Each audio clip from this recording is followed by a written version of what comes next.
Hello and welcome to another Overlord lore video, and today we will take a look at Princess Renner, one of the most brilliant takes on fantasy princesses I came across in my entire life, and she's one of those rare characters that gets basically a perfect ending, with just the right amount of satisfaction and evil aftertaste. And I'm pretty sure Climb agrees with this statement. But before we dive into the Zenchian levels of scheming that fills up Renner's mind, I want to thank my Patreons for supporting this channel. Also, this is, at least in some parts, a continuation of my first Renner lore video. Link to it in the description. So, Princess Renner. Where do I even begin? Perhaps by giving you a different outlook at the relationship between Ainz Ooal Gown, and the Golden Princess. Because in many ways this supposed Golden Princess is what Ainz Ooal Gown always claims to be, an evil genius. Or if we take the moral judgment out of it, an overlord of such unfathomable intellect and wisdom that his complex web of layered schemes extends its many tendrils to such an extent that every major event is either influenced in such a way that benefits the Great Tomb of Ainz and the Sorcerer Kingdom, or is even directly caused by him for his very own goals and achievements. And even if something goes wrong, then the Overlord will be able to adapt and overcome. And while this Overlord doesn't wish to do harm, to torture and kill without thought or motive, it won't hesitate to do so if the benefits outweigh the negative consequences of these acts. And the greatest example of this doctrine is the destruction of Renners, a kingdom of 9 million people, reduced to barely 1 million survivors. And while Ainz reaps not only the souls and bodies but also the credit and blame for this invasion, it was in truth Renner's very own idea. But I'm getting slightly ahead of myself here, so let's answer some basic questions first. Namely, who is this?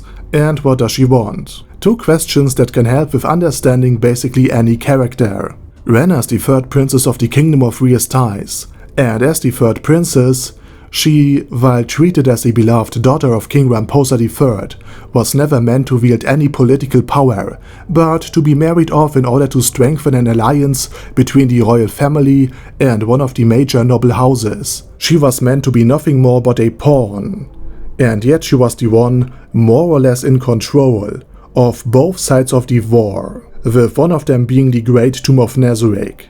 An absolutely unprecedented feat. The reason for all of this is her incredible intellect that allowed her to effortlessly learn, understand, draw connections, perceive flaws, and solve problems to such a degree that she as a child was unable to relate to anyone around her.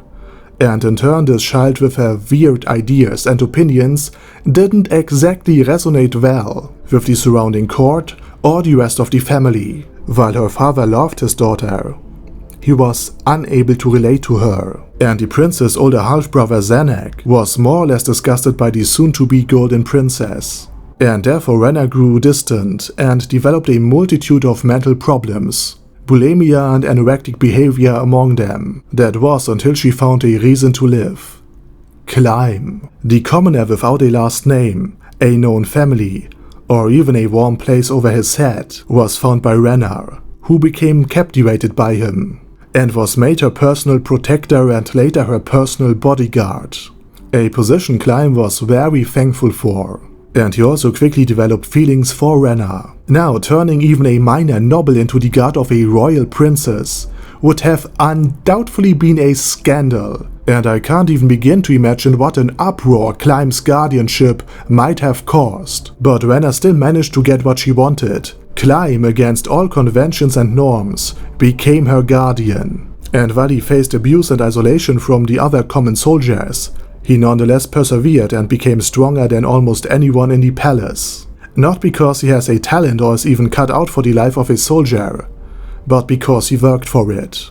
And while Renner's loyal dog could only do some basic tricks after years and years of training, Renner was a natural genius, who had now every reason, intent and motive to manipulate any person, institution and event necessary in order to get Climb's affection. And at the very end of it, live happily even after with him. It was due to this motivation that Renner quickly learned to hide her genius intellect and how to manipulate those around her. And not only was she able to make Climb her personal guardian, probably against the wishes of anybody else, she also was able to gain and maintain his deep affection by pretending to be a well-intended, good-hearted golden princess who genuinely cares for her people. And while her reforms and laws made a real difference, most of them wouldn't get approved by the nobility at court. Don't get me wrong, the laws and changes themselves were so well thought out that Jerknov copied them one to one, but Renner intentionally proposed them at disopportune times, fake cried about the incident, in order to finally receive Climb's pity, comfort, and adoration to an even greater degree than usual. The very fact that she could manipulate the entire legislative, judicative, and executive branch of the government just to influence Climb's opinion also shows how deeply the state failed. Because it has to be pointed out that Renner, given the means to fulfill her goals within the kingdom's society, would most likely have found a way to resolve every conflict between Nezarec and the kingdom peacefully, maybe even joining the Sorcerer Kingdom right after or even before the Empire of Baharut did, offering up her immense understanding of governments in exchange for immortality and the protection of Nezarec. And Albedo would finally have found a capable secretary, but since the societal norms and structures of the kingdom made it impossible for Princess Renner and Climb to be together, in part because Climb was a commoner, unworthy of marrying a princess, and in part because the princess was needed as a bargaining chip for brokering alliances, Renner was forced to pursue her own interest by any means necessary, of not only living her life together with Climb but indeed spending the rest of all eternity with him, was to serve the great tomb of Nezarec by directing a war that would kill 8 million of her subjects, going so far as to kill her own father in the process. Renner did what she needed to do, and she did it without any hate or disgust towards herself or the people of Riestais. On the contrary, she felt thankful towards the people who had died unwillingly for her happiness. Renner did what she had to do in order to achieve her goals of being with her loved one, and while she was seen as the golden princess, innocent and smart, she in truth was the evil mastermind that Ainz claims to be. But even so, Renner wasn't able to see true Ainz Ooal Gown's play.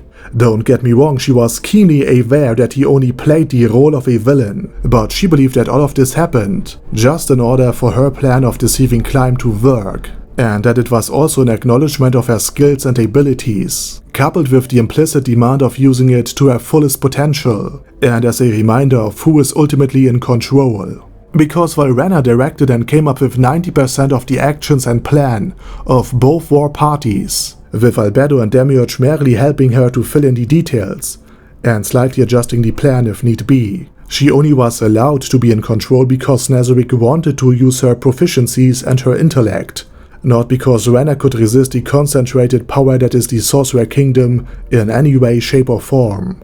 She was very aware of how defenseless she was against Nezarec, and that all of her ideas, abilities and ingenious schemes are nothing than defending against beings that are in a completely other realm of existence level-wise. And in Nezarec she was even more defenseless than usual. Not only is a shadow demon attached to her at all times, probably not only acting as a way to control and if need be to kill her, but also as a dead man's trap, because if the demon is destroyed, Nezarec now knows that something bad has happened, and will be able to take immediate action. And she herself acknowledges her inability to resist Nezarec, and therefore she revealed every weakness and every way to control her to the best of her considerable abilities, reasoning that if the tomb is able to play, control and blackmail her, then it has nothing to fear from her, but only to gain from her immense intellect, and thus will reward her with immortality and Climb as her plaything. And as mentioned before, even for Renner it is impossible to understand the truth behind Ainz Ooal Gown. For once, his advisors alone are on her level of intellect, with infinitively more physical and magical power. And second of all, Her interactions with Ainz Ooal Gown were during a time where Ainz could use his strength of pretending to be an actual cruel overlord to the fullest. This, alongside with the knowledge that he alone destroyed an army of 250,000 people with a single spell, and subjugated the empire in a brilliant political scheme, and just the general knowledge that he is in absolute control of Nazarick, and has the power to grant immortality, Renner realistically can't come to any other conclusion that Ainz Ooal Gown is indeed this infinitively smart, wise, intelligent and scheming Dark Lord, with more than enough powers to force, in essence, whatever he wishes on the world by any means necessary. And with that in mind, even the princess of all Yanderes couldn't help but shudder in fear at the mere thought of his name. And with that said, I once again say thank you very much for watching, and special thanks to Adam J, Al Capone, Andy, Angel of Death, Bad Guy Yee, Boyzilla, Chrissy, Diabetic Centaur, Dystopia, Elika Birchleaf, Thales Catus, Feral Shivan, Gigafight, Ghost of Epicness, Hector Marino, Black Phoenix Emperor, Hoss, Jason, Kleinator, Chromius, Large, Lord Touch Me, Lord Ulbert Elaine Oddle, Luces Ollie, Majima, Matt, Matt C, Marcos, Mr. Shoes, Mindless Rev, Minnow 13, Mirtis, Nfirias Potion, Primus 11, Sasuga Einsama, Sebastian, Shadow Lightning Wolf, Surge, Sparkly Unicorn, the Orc Warboss Rock Ed Smasher, Vash Hawkeye, Zoggo Bane of a Lot, and Zonagon. Thanks guys. Anyway, have a nice day, over and out.